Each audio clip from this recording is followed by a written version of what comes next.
आकाशे सर्वत्र वसावे, वायूने नाव भरी उगे नसावे, पावके दहावे वर्षावे जळे. पर्वती बैसका न मोड संडावी, समुद्री रेखा नो लांडवी, पृथ्वीया भूते व्हावी हे आज्ञा माझी. ओवी आहे 281 आणि 282. अर्थ असा आहे की भगवंत सांगतायत की आकाशाने सर्वत्र राहावे, वाऱ्याने क्षणभरही स्वस्थ बसू नये, अग्नीने जाळावे, पाण्याने वर्षाव करावा, पर्वताने आपली बैठक सोडू नये, समुद्राने आपली मर्यादा उल्लंघन करू नये आणि पृथ्वीने सर्व प्राण्यांचा भार सहन करावा. हे सर्व माझ्या म्हणजे परमेश्वराच्या आज्ञेने चाललेले आहे. यापैकी आपण यातील पावक वायूने नावभरी उगे नसावे आणि पावके दहावे ह्या दोन गोष्टींच्या बद्दल एक गोष्ट ऐकणार आहोत. गोष्ट अशी आहे, ही गोष्ट आहे उपनिषदातली. याच्यात असं सांगितलं आहे की एकदा म्हणण्यापेक्षा वारंवारच खरं तर देव आणि राक्षसांचे युद्ध व्हायचे. आपल्याला तर माहिती आहे की अशी अनेक युद्ध व्हायची आणि कितीतरी वेळा राक्षस म्हणजे जे असुर लोक होते ते ह्या सुरांवर म्हणजे देवांवर विजय प्राप्त करायचे. पण कितीतरी वेळा देवांना सुद्धा ह्या असुरांवर विजय मिळायचा. असेच एकदा काही कारणामुळे देव आणि या दानवांचे किंवा राक्षसांचे युद्ध झाले. देवांची बाजू न्यायाची आहे असे या परमात्म्याला वाटले आणि त्यांनी देवांना आत्मशक्ती प्रदान केली आणि युद्धात जय मिळवून दिला. आता ह्या देवांना थोडासा गर्व झाला आणि ते म्हणायला लागले की हा आपल्याच पराक्रमाचा विजय आहे, ह्या आपल्याच पराक्रमाचे फळ आहे आणि म्हणूनच आपण ह्या राक्षसांना हरवू शकलो. आता आपल्याला कोणीही इथून पुढे हरवू शकणार नाही, आपण आता सर्वश्रेष्ठ झालेलो आहोत. आता देवांना खरं तर हा अहंकार झाला होता आणि अहंकार झाला की तो परमात्म्याला कधीच सहन होत नाही.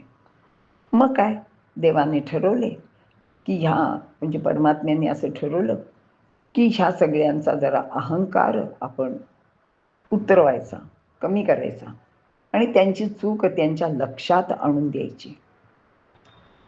आणि मग काय झाले, परमात्म्यांनी एक अतिशय असामान्य अपूर्व अद्भुत तेज असलेले यक्ष रूप साकारले, जे बघून देवांना खूप आश्चर्य वाटले. देवांनाही ते रूप कोणाचे आहे ते कळत नव्हते. त्यांची आपापसात चर्चा सुरू झाली. मात्र त्या यक्षाजवळ किंवा त्या तेजस्वी रूपाजवळ जायला सगळ्या देवांना भीती वाटायला लागली. मात्र त्याच्याकडे सतत बघावेसे पण वाटायला लागले. अशाच गोंधळलेल्या अवस्थेत सर्व देवांनी अग्नीला विनंती केली की तू त्याच्याकडे जा आणि तो कोण आहे याची चौकशी करून ये. आता इंद्रासकट सगळ्या देवांनी अग्नीला अशी विनंती केल्यावर अग्नी म्हणाला, ठीक आहे, मी जातो, मी विचारतो, माझ्यात तेवढी शक्ती आहे, मी काही कोणाला घाबरत नाही. असं म्हटल्यावर तो अग्नी जवळजवळ धावतच त्या तेजस्वी जे काही दिसत होतं रूप म्हणा, यक्ष रूप म्हणा, त्याच्याजवळ गेला आणि त्यांनी त्याला विचारलं की तुम्ही कोण आहात. आणि मग त्यांनी स्वतःचा म्हणजे अग्नीने आधी स्वतःचाही परिचय करून दिला आणि त्यांनी सांगितलं की मी अग्नी आहे, मला जातवेद असं म्हणतात.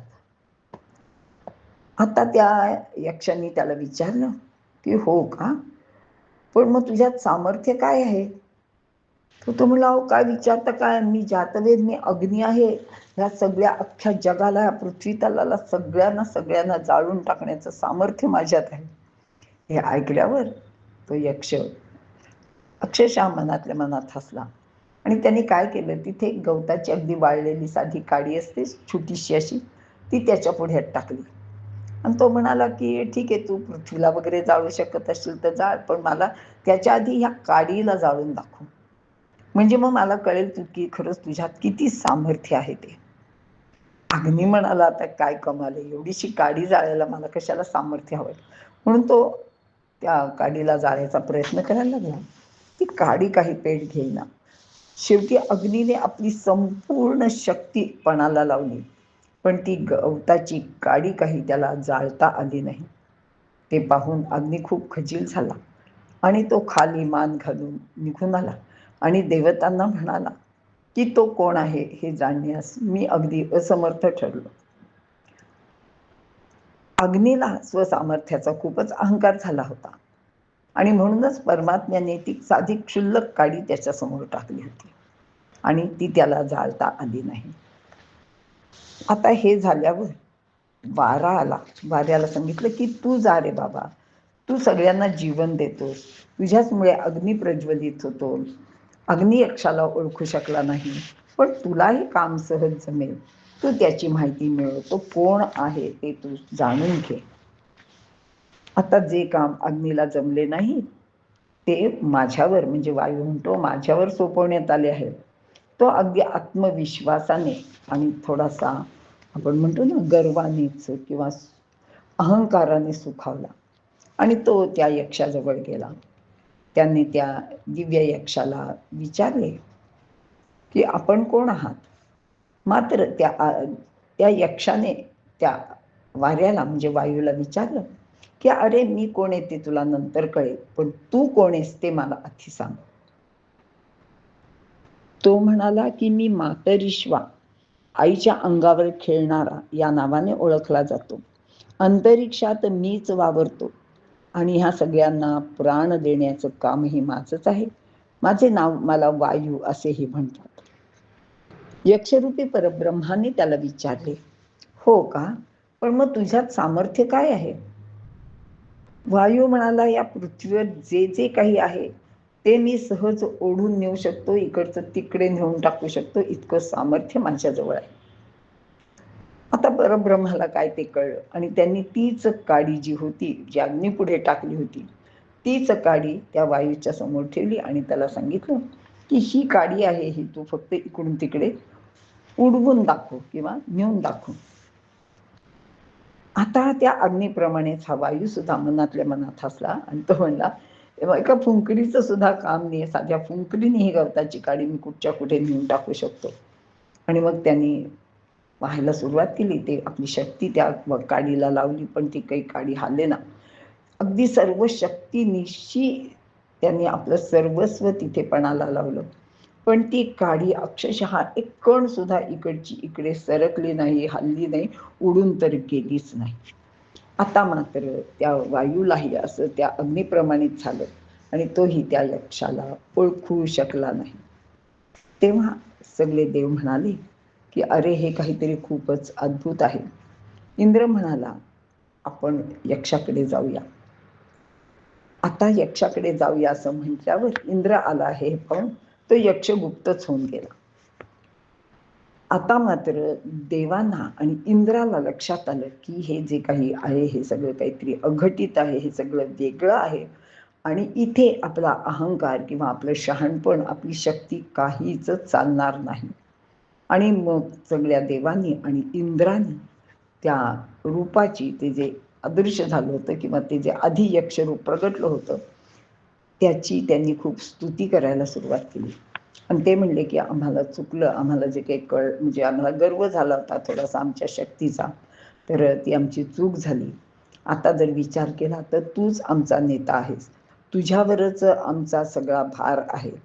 आणि तसा विचार केला तर अग्नी आणि वायू हे काही सामान्य नाही आहेत, पण एक काडी सुद्धा ते जाळू किंवा हलवू शकले नाहीत, इतके तर ते दुर्बल निश्चित नाही. पण आता आमच्या असं लक्षात आलं आहे की ती काडी किंवा कोणतीही गोष्ट आम्ही म्हणजे देव आमच्या स्वसामर्थ्याने करू शकत नाही. याच्या मागे परब्रह्माचीच शक्ती म्हणजे आपलीच शक्ती आहे आणि त्या शक्तीमुळे आम्हाला या सगळ्या गोष्टी करता येतात, हे आज आम्हाला कळलं. आता इंद्राने नम्रपणाने या सगळ्या गोष्टी आली सांगितल्या. तेव्हा मग काय झालं, इंद्राला असं वाटलं की आपलं सगळ्यांचं चुकलं, आपल्याला काही या परब्रह्माचं दर्शन झालं नाही. पण झालेल्या अहंकाराचा पश्चात्ताप झाला आणि त्यावेळेलाच असे झाले की आकाशात अतिशय सुंदर अशी हेमवत कन्या ब्रह्मविद्या रूपिणी उमा प्रगटली आणि इंद्राने अतिशय नम्रपणे तिला विचारले की हा यक्ष कोण होता. तेव्हा तिने उत्तर दिले की अरे ते तर परब्रह्म परमात्मा आहेत. परमात्म्याच्या विजयालाच तुम्ही आपला महिमा समजायला लागलात आणि झालेला अहंकार त्याला अजिबात सहन झाला नाही, म्हणूनच त्यांनी तुमची अशी फजिती केली. आणि हे सांगण्यासाठी प्रत्यक्ष परमात्मा तुमच्या समोर प्रगटला होता. आता ते सगळ्यांना कळून चुकलं की या सर्व गोष्टी ज्या आहेत ह्या केवळ परब्रह्म्याच्या इच्छेनेच होतात आणि ह्यांना भगवंतांनी आज्ञा दिली तरच ते आपलं कार्य करू शकतात. आणि हीच गोष्ट माऊलीने म्हणजे ज्ञानेश्वर महाराजांनी 9व्या अध्यायात या 2 ओव्यांच्या द्वारे आपल्याला सांगितलेली आहे.